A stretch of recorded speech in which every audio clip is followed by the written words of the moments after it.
प्रकाश विद्युत प्रभाव के कुछ नियम है। नंबर 1, जब when frequency of incident photon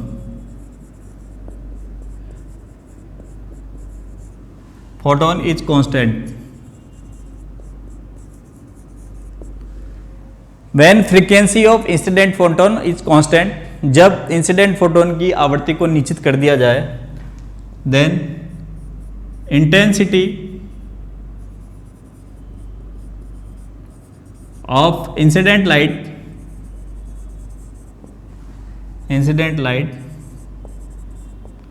is directly proportional to photoelectric current। मतलब जब फ्रीक्वेंसी को आपने कांस्टेंट कर दिया, फ्रीक्वेंसी आपने कांस्टेंट कर दी एक बार, तो जो इंटेंसिटी ऑफ इंसिडेंट लाइट है, जैसे इंटेंसिटी ऑफ इंसिडेंट लाइट गिराई जाएगी तो फोटो इलेक्ट्रिक करंट के प्रोपोर्शनल होगी। मतलब जो इलेक्ट्रॉन की संख्या है उसमें वृद्धि होती रहेगी, इंटेंसिटी के साथ साथ इलेक्ट्रॉन की संख्या में क्या होती रहेगी, वृद्धि होती रहेगी। दूसरी चीज, when frequency of incident light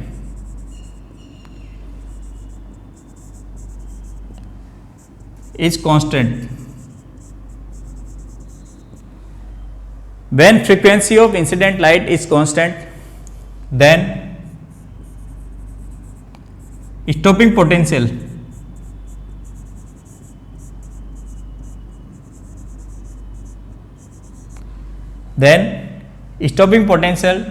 does not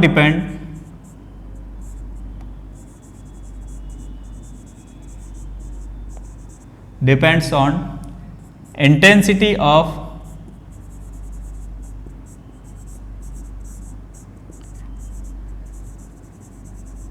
incident light। Its mean half mv maximum square EV0 does not depends on intensity of incident light। मतलब इंटेंसिटी पे अगर हम बात करें इंटेंसिटी की, तो इंटेंसिटी के रेस्पेक्ट में जो पोटेंशियल है, स्टॉपिंग पोटेंशियल है, वो डिपेंड किस पे कर रहा है, आपकी जो फ्रीक्वेंसी है उसके ऊपर डिपेंड कर रहा है, ना कि इंटेंसिटी ऑफ इंसिडेंट लाइट है। क्योंकि इंटेंसिटी ऑफ इंसिडेंट लाइट किसके प्रोपोर्शनल है, फोटो इलेक्ट्रिक करंट के, मतलब नंबर ऑफ इलेक्ट्रॉन्स के। तीसरा case, stopping potential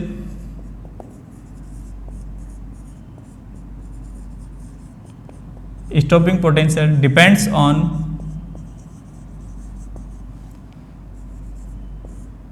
frequency of incident light, जिसको दिया जाता है V equal to a nu plus b relation से। मतलब जो स्टॉपिंग पोटेंशियल होता है वो किस पे डिपेंड करता है, फ्रीक्वेंसी ऑफ इंसिडेंट लाइट। क्योंकि फ्रीक्वेंसी ऑफ इंसिडेंट लाइट में जितना परिवर्तन होगा उतने नंबर ऑफ इलेक्ट्रॉन इजेक्ट होंगे, और जितने नंबर ऑफ इलेक्ट्रॉन इजेक्ट होंगे उतने नंबर ऑफ इलेक्ट्रॉन क्या जाएंगे, वापस प्लेट के ऊपर।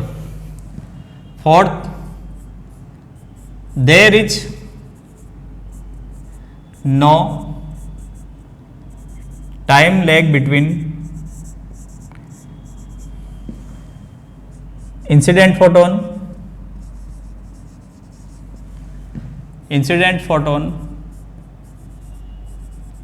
And emitted electrons. मतलब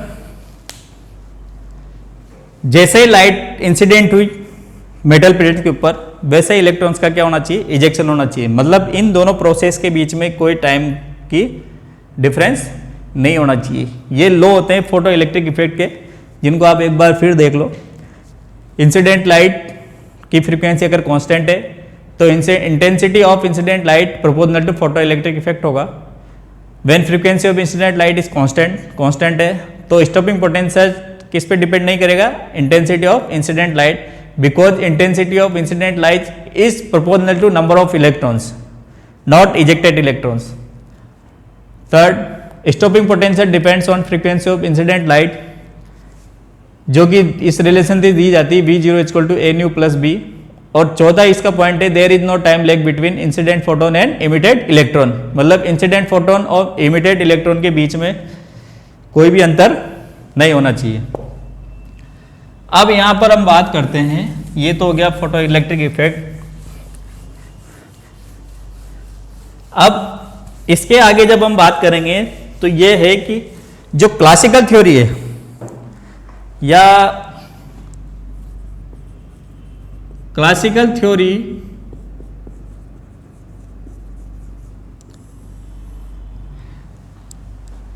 थ्योरी फोटो इलेक्ट्रिक इफेक्ट को समझाने में कैसे फेल हुई। तो क्लासिकल थ्योरी के अंदर जो तरंग की ऊर्जा होती है, energy of wave is directly proportional to intensity of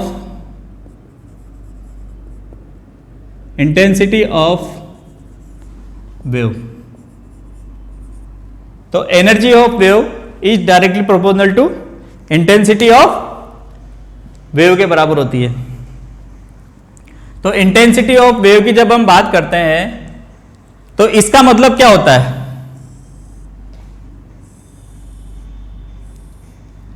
कि अगर किसी भी मेटल सरफेस के ऊपर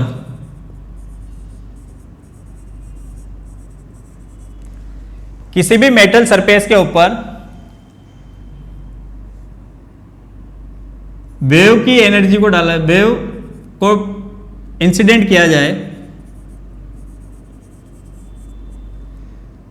किसी मेटल सरफेस के ऊपर वेव को इंसिडेंट किया जाए और इंटेंसिटी बढ़ाई जाए, इंटेंसिटी इंक्रीज ऑफ वेव की इंटेंसिटी को बढ़ाया जाए, तो जब इस इंटेंसिटी को हम बढ़ाएंगे तो क्या होना चाहिए, नंबर ऑफ इलेक्ट्रॉन्स की संख्या में क्या होनी चाहिए, वृद्धि होनी चाहिए। नंबर ऑफ इलेक्ट्रॉन की संख्या में अगर वृद्धि होती है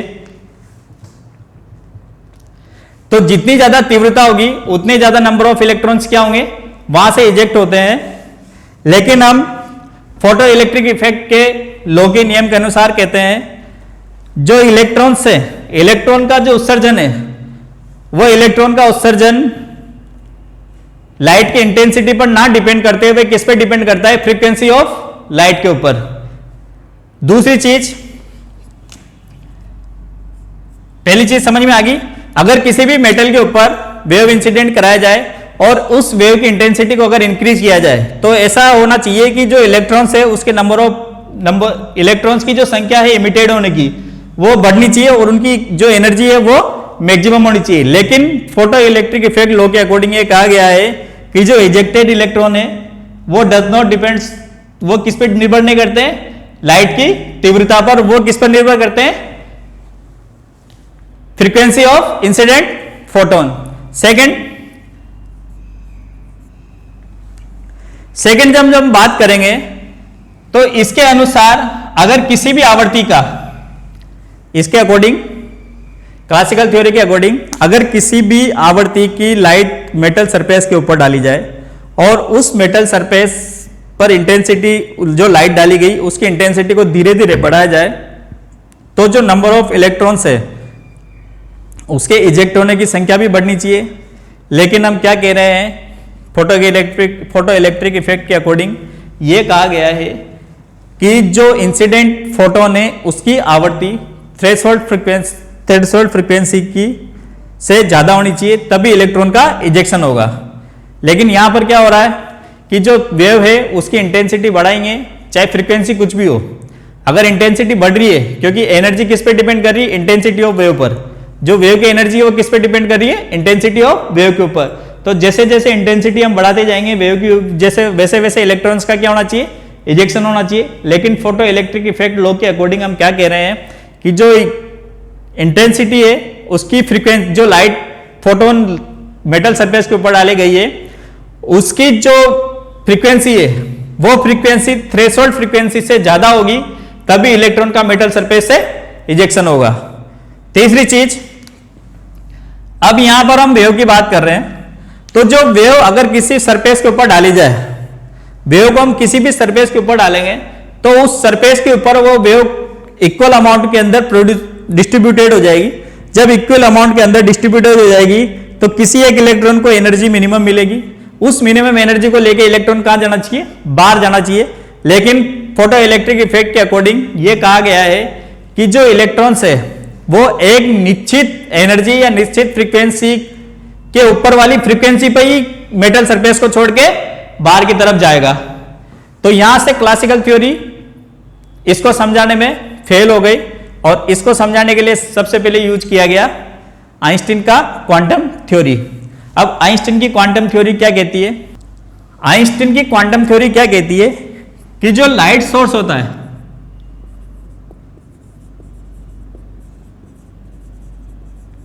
लाइट सोर्स होता है, वहां से जो एनर्जी रिलीज हो रही है वो एनर्जी पैकेट्स के फॉर्म में होती है, या उसको हम कह सकते हैं पार्टिकल्स। इस पैकेट्स की जो एनर्जी होती है एच न्यू, तो ये एक पैकेट्स की एनर्जी होगी एच न्यू, जहां पर एच बराबर 6.62 इंटू 10 की पावर माइनस 34 जूल सेकेंड होता है। तो आइंस्टीन की क्वांटम थ्योरी के अकॉर्डिंग कहा गया, क्या कहा गया कि कोई भी लाइट सोर्स होता है वहां से जो एनर्जी रिलीज होती है वो एनर्जी पैकेट्स के फॉर्म में नीचे पहुंचती है। उस पैकेट्स की जो एनर्जी होती है वो एच न्यू होती है, जहां पर h इक्वल टू 6.62 इंटू 10 की पावर माइनस 34 जूल सेकेंड। जैसे इस एनर्जी को आप किसी मेटल सरफेस के ऊपर डालोगे तो मेटल सरफेस के ऊपर डालते ही जो पार्टिकल्स, जो इलेक्ट्रॉन्स वहां पर उपस्थित है वो इस पैकेट्स को अवशोषित कर लेगा, इस पैकेट्स की एनर्जी को अवशोषित कर लेगा और एनर्जी को अवशोषित करके कहां पर आ जाएगा, मेटल सरफेस के बाहर की तरफ, और सर्किट के अंदर क्या प्रोड्यूस कर देगा, फोटो करंट। इसलिए quantum theory is successful rather than classical theory. तो जो इंसिडेंट फोटोन है, इस कारण जो इंसिडेंट फोटोन है, इस कारण जो इंसिडेंट फोटोन है और इजेक्टेड इलेक्ट्रॉन है, इजेक्टेड इलेक्ट्रॉन है, उसके अंदर टाइम लेग क्या हो जाएगा, 0 हो जाएगा। जैसे फोटो इलेक्ट्रॉन उसके ऊपर गिरा मेटल सरफेस के ऊपर, इलेक्ट्रॉन ने उस पैकेट्स को अवशोषित किया और अवशोषित करके कहां पर आ गया, वो बाहर की तरफ आ गया। तो टाइम लेग क्या हो जाएगा, 0। और फोटो इलेक्ट्रिक इफेक्ट लॉ के अंदर ये कहा गया है कि जो इंसिडेंट फोटोन होता है और इजेक्टेड इलेक्ट्रॉन्स होता है उनके बीच के अंदर जो टाइम का डिफरेंस होता है होना चाहिए वो 0 होना चाहिए। अब यहां से आगे हम बात करते हैं वर्क फंक्शन की।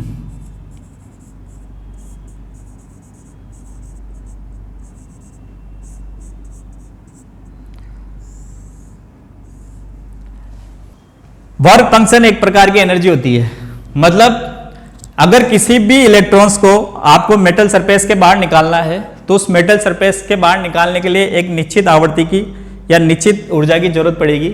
तो किसी भी मेटल सरफेस का पोटेंशियल बैरियर तोड़ने के लिए या उससे इलेक्ट्रॉन्स को बाहर निकालने के लिए जिस न्यूनतम ऊर्जा की आवश्यकता होती है, बात समझ लेना, अगर किसी मेटल सरफेस का पोटेंशियल बैरियर तोड़ने के लिए या इलेक्ट्रॉन को बाहर निकालने के लिए, मेटल सरफेस से बाहर निकालने के लिए जिस न्यूनतम ऊर्जा की आवश्यकता होती है, जिस मिनिमम एनर्जी की रिक्वायरमेंट होती है, उस एनर्जी को कहते हैं हम वर्क फंक्शन, मिनिमम एनर्जी। तो मिनिमम एनर्जी इसको कई जगह लिखा जाता है phi equal to H nu 0, nu minimum. इस मिनिमम के बाद ही क्या होगा, ये इसको हम कहते हैं थ्रेशोल्ड फ्रीक्वेंसी। इस मिनिमम के बाद ही क्या होगा, जो इलेक्ट्रॉन से वो कहां पर आएगा, बाहर की तरफ इजेक्ट होगा। Einstein photo electric equation, Einstein photo electric equation. अब हम जानते हैं जो इंसिडेंट फोटोन होता है, इंसिडेंट फोटोन होता है उसकी एनर्जी होती है एच न्यू। इसको मेटल सरफेस के ऊपर इंसिडेंट किया जाता है, इसको कहां इंसिडेंट किया जाता है? मेटल सरफेस के ऊपर। जैसे इसको मेटल सरफेस के ऊपर डाला गया तो इसकी कुछ एनर्जी, सम एनर्जी, कुछ एनर्जी को इलेक्ट्रॉन ले लेगा और कुछ एनर्जी को लेकर इलेक्ट्रॉन कहां चला जाएगा? One plate to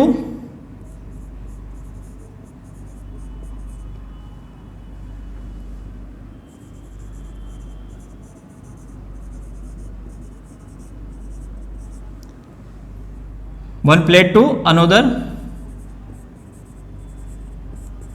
plate.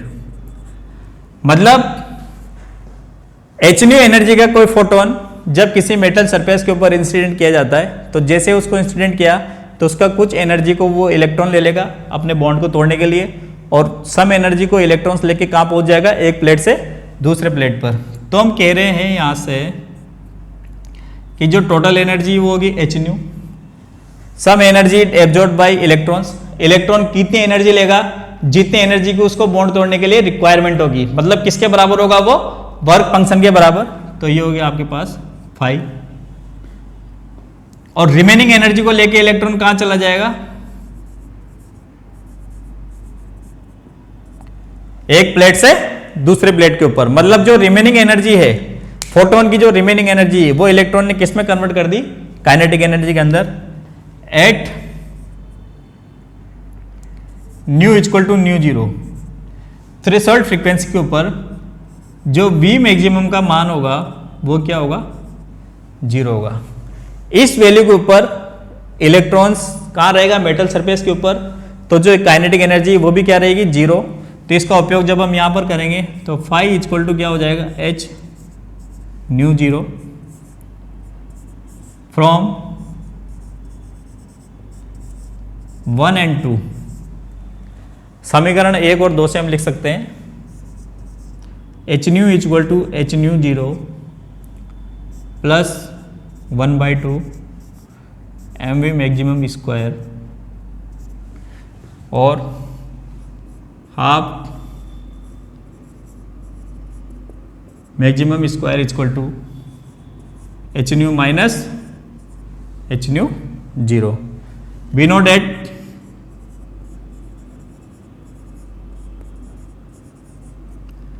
Half equal to EV0 from 3 and 4। Equation 3 और 4 से EV0 equal to H nu minus H nu 0। तो V0 equal to H upon E nu H upon E nu 0। This is the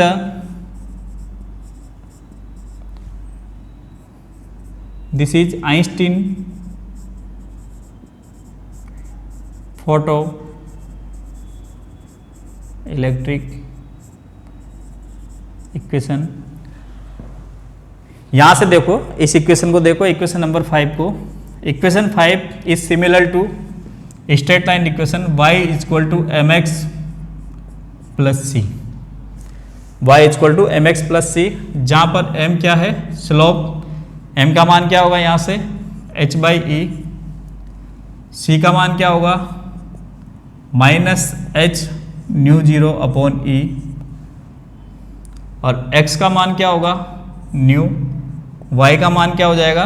v0।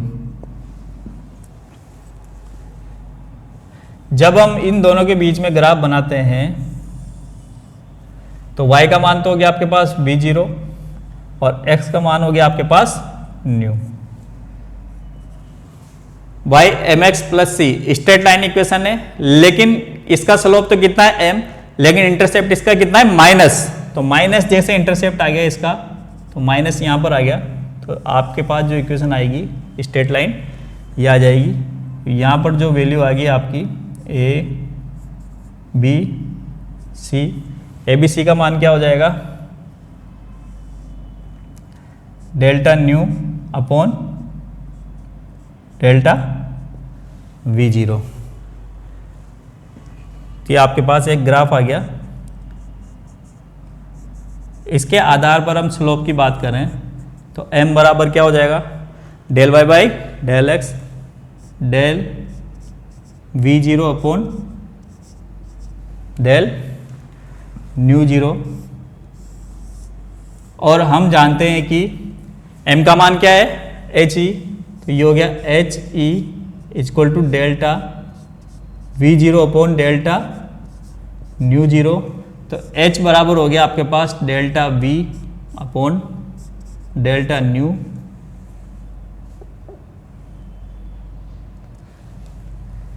Delta V zero upon delta nu multiply with electrons charge.